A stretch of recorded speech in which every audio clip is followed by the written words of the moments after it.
Gaming Matter. So, Raw kicked off with the MVP Lounge. You had was supposed to be Rey Mysterio, and Aleister Black, and Apollo Crews, but then of course the team of Andreas Anelmas, Austin Theory, and Angel Garza came out with Zelina. They came to the ring and they talked about the men's ladder match.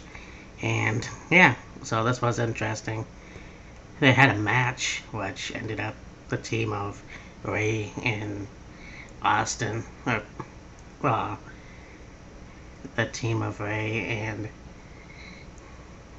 Aleister Black and Apollo Crews won.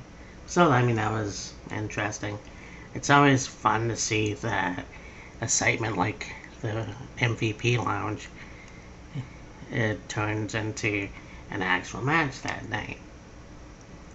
So you then had Nia Jax was supposed to be versus Asuka and Shayna Baszler. Turned out that it was never gonna happen. The match just went out the window. Nia Jax destroyed them both. Very, very disappointing, but I guess that's the way it is. Just very pissed off about that, but whatever. I mean, it's crazy when that kind of stuff happens. We have Bobby Lashley, who defeated Denzel Dejournette, which was pretty good, I guess. Bobby Lashley won, of course. So, there that is. Again, Bobby Lashley keeps changing character in a way that we don't know if he's like the Big Show, a good guy or a bad guy. But still with Lana, obviously. I thought that was going to end. We had a rematch with Liv Morgan and Ruby Riott. The shocking win last week with Liv Morgan. And yeah, I thought that was pretty neat.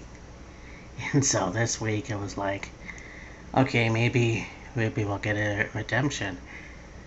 The match looked like it was going to go to her, but in a surprise turn of events, Liv Morgan won again. So I'm surprised that she is getting a big push right now. And yeah, I think it's really cool to see that someone, and I don't mean to say anything against Liv Morgan, but she's actually gonna get a reasonable push. I don't know if she'll get the Raw Women's Championship, but it'll be interesting to see what happens with what's going on right now. You had the returning Jinder Mahal and Akira Tozawa. This match went back and forth. Both very good competitors, but of course Jinder is jacked and defeated Akira Tozawa. And yeah, so I mean, there we go again. I mean, we've got Akira, who's one of the best wrestlers in the world, and the WWE and wrestling in general, coming from 205. We don't know what's going to go for this guy in the future, but I'm hoping that he'll get at least a US or Intercontinental title push. And of course, Jinder Mahal being a former WWE champion.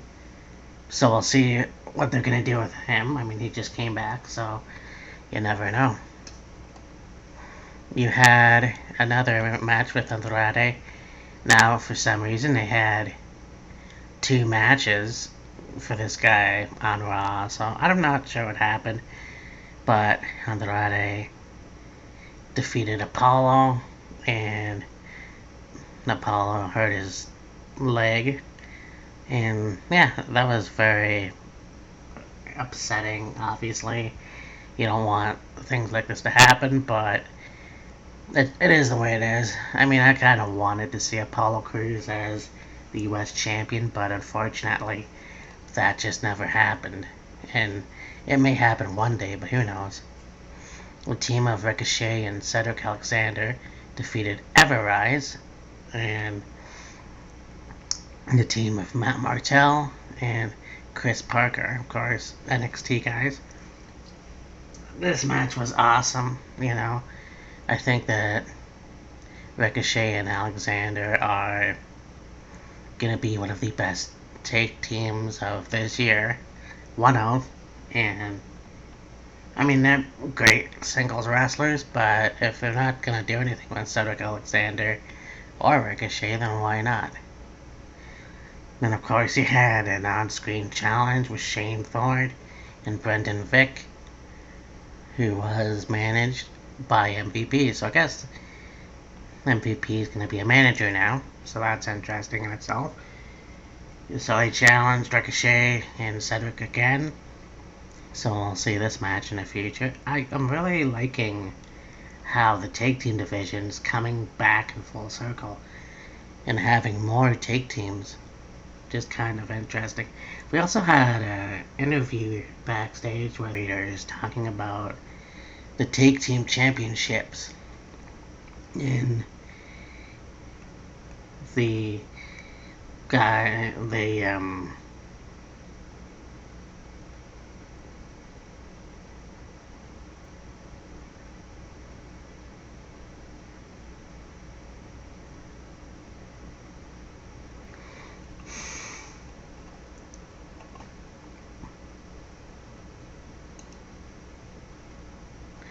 the Street Profits.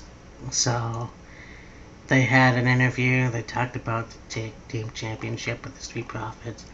But then you had the same thing with the Street Profits talking about Hanson and Rowe of the War Raiders, or Viking Raiders, if you will. So we'll see a match in the future, no less. You had the main event. Well, it wasn't really a main event, actually. It was the contract signing with Drew McIntyre. Hey, bud. Drew McIntyre and Seth Rollins. This match was going to be great. It's the third or fourth time that a wrestler has said the word shit and it wasn't bleeped. So that's pretty fucking cool. And the match actually turned out Drew doing a Claymore followed by a headbutt. So awesome the way it is, but there you go. Anyways, I kind of blinked for a while, but that's what happens when I don't have that good of an editing program here. But we'll talk to you later. Bye.